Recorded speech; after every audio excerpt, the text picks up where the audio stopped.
Comme un sentiment de solitude pour cette restauratrice du centre de Paris. Voilà, bienvenue dans mon restaurant, sans clients.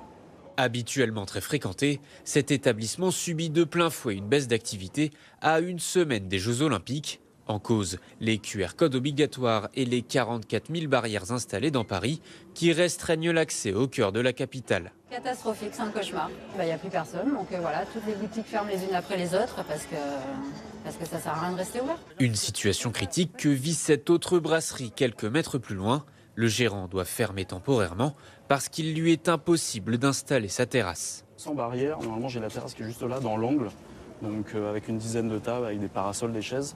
Et là actuellement, dans l'état actuel des choses, je ne peux rien faire. Grosse désillusion pour tous ces commerçants qui espéraient profiter des JO pour booster leur chiffre d'affaires. Le comité olympique assume ses désagréments. Une fois tous les 100 ans, forcément, ça se fait aussi au prix de perturbations et de contraintes. Mais la situation fait aussi des heureux. Piétons et cyclistes se réjouissent de pouvoir circuler plus librement.